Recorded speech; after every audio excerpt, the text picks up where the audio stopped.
Mi nombre es Santiago de Loredo y voy a hablar sobre el tratamiento de pacientes con diabetes y COVID-19 en el internado no crítico.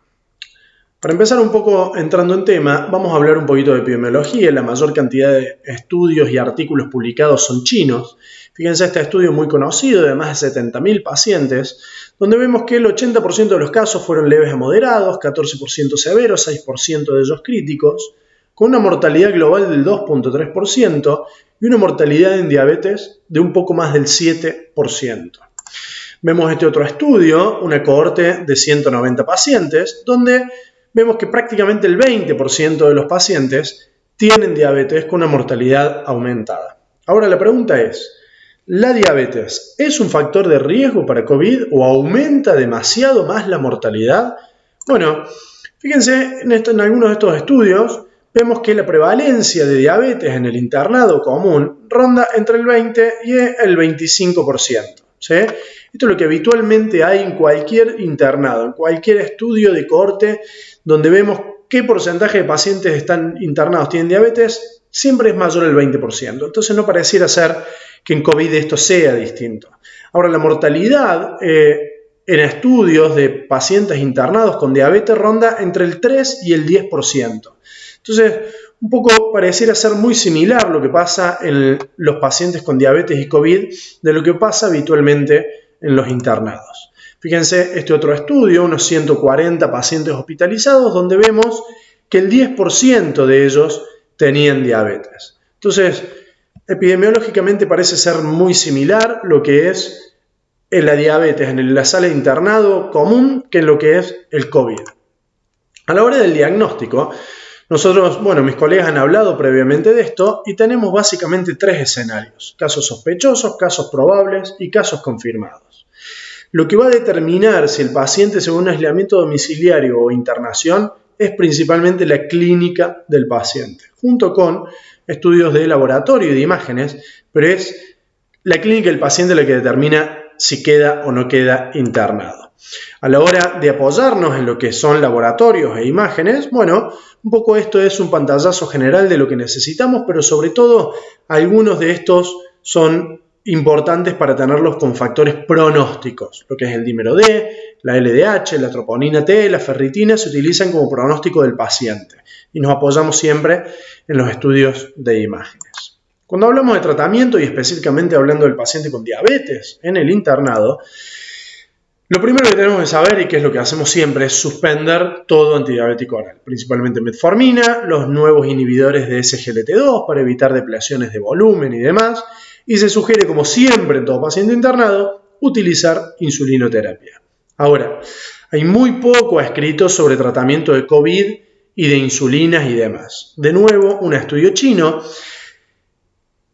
que nos muestra, dependiendo si el caso es moderado, severo o crítico, ser un poquito más estrictos en el control glucémico o un poco más laxos. El tipo de insulina a utilizar, insulina subcutánea o insulina endovenosa. Si vamos a hablar internado en sala común, principalmente vamos a utilizar insulina subcutánea. Ahora, ¿qué tipo de insulinoterapia subcutánea? Siempre el esquema basal-bolo es muy superior al esquema control y correcciones. Esto nos ha enseñado mucho Pierres, que ha escrito mucho sobre el tema. ¿Cómo hacemos un cálculo para hacer insulina basal-bolo? Tenemos que conocer el peso del paciente. Podemos utilizar entre 0,2, 0,3, 0,4, 0,5 unidades kilodía y dividir esta dosis en dos, mitad en forma de basal, mitad en forma de bolos preprandiales. Si utilizamos insulinas glarginas o insulinas de Glued, la usamos una vez al día. Si tenemos NPH o Detemir, la podemos poner 2 veces por día. Y respecto a la insulina rápida, vamos a usar un análogo rápido o insulina regular en 3 dosis iguales preprandiales, antes de desayuno, antes de almuerzo, antes de cena. Esto es un esquema muy simple, muy fácil de hacer y que se puede hacer en cualquier lugar, en cualquier sala de internación. ¿Por qué el esquema basal-bolo? Porque el esquema basal-bolo es muy superior al esquema control y correcciones en términos de glucemia. Fíjense que sea cual fuere el esquema que utilizamos, siempre el esquema basal-bolo es mejor. Y no solo en valores de glucemia, sino también en complicaciones del paciente con diabetes. Entonces, realmente y estadísticamente significativa, el esquema basal-bolo es muy superior a lo que es el esquema control y correcciones.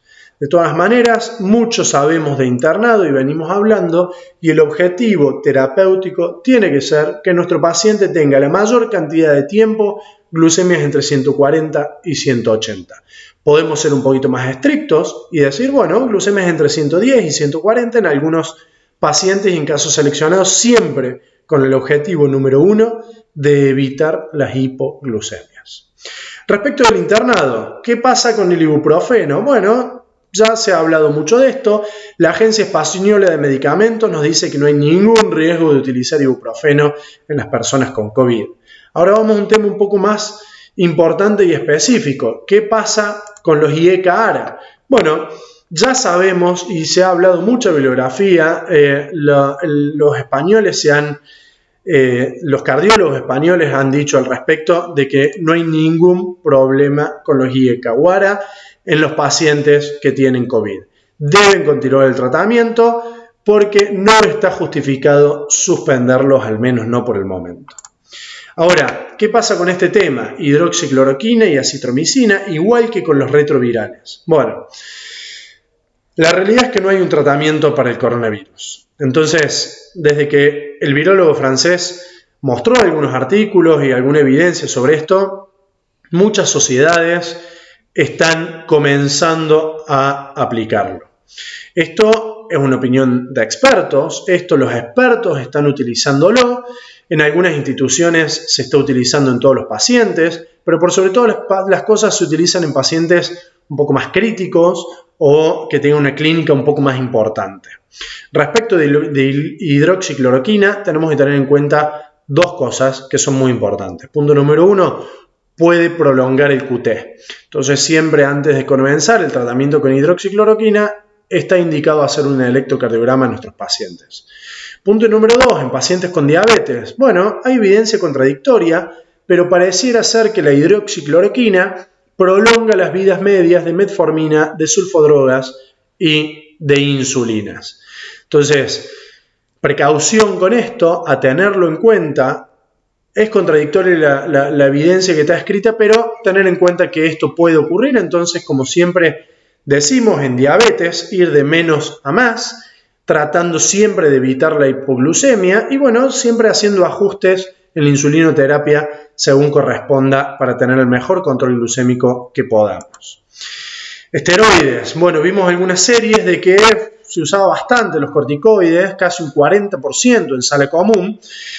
De todas maneras, se utiliza mucho más en sala crítica. A ver, corticoides y diabetes nunca es una buena combinación. Siempre tratamos de evitarlos. Los esteroides, si hay medicamento impredecible en la diabetes son los esteroides. A algunos pacientes se les dispara una barbaridad la glucosa, en otros apenas le mueve la aguja. Entonces, siempre tener en cuenta y decimos, cuando usamos corticoides, que sea estrictamente necesario y haremos lo que sea necesario para controlar bien las glucemias. Muchas guías y muchas veces usar insulina NPH, sobre todo por una NPH tipo 11, 12 de la mañana, que nos cubre bien todo lo que es la tarde y tarde-noche, que es cuando más está el efecto esteroideo, entre las 2 de la tarde y las 20 horas. Entonces, ahí reforzamos con insulina basal y reforzamos con insulina preprandial, sobre todo en merienda y antes de cena, para tratar de contrarrestar un poco lo que hace el efecto esteroideo. Si los esteroides son muy importantes o el paciente se le dispara muchísimo la glucosa, y bueno, habrá que usar insulinoterapia endovenosa, que muchas veces es más específica.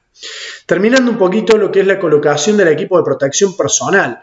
El paciente que está internado tiene que estar aislado y las personas que ingresan a verlo tienen que tener una colocación correcta de un equipo de protección personal con bata. El lavado de manos es muy importante, todos los conocemos de todas las maneras. Ponemos guantes de examinación, colocamos cubrecalzado, nos ponemos la bata, nos ponemos la cofia, ponemos el barbijo y finalmente las gafas o protección facial y un nuevo par de guantes. El barbijo N95 solo tiene indicación de utilización cuando se hacen invasiones de la vía aérea, es decir, intubación, toma de muestras de respiraciones, aspiración de secreciones, si no, no está indicado. Finalmente, tenemos que tener mucha precaución con nuestros pacientes con diabetes, tenemos que controlar muy bien la glucemia, porque sabemos que en los pacientes con diabetes, en realidad el problema no es la diabetes, es el mal control. Si tenemos nuestro paciente bien controlado, los riesgos van a ser mucho menores, tanto de complicaciones como de mortalidad y todo lo que ya conocemos en los pacientes con diabetes internados en salas comunes. Muchas gracias, les agradezco a la Sociedad Argentina de Diabetes y espero que esto sea de utilidad y les sirva a todos los que puedan verlo.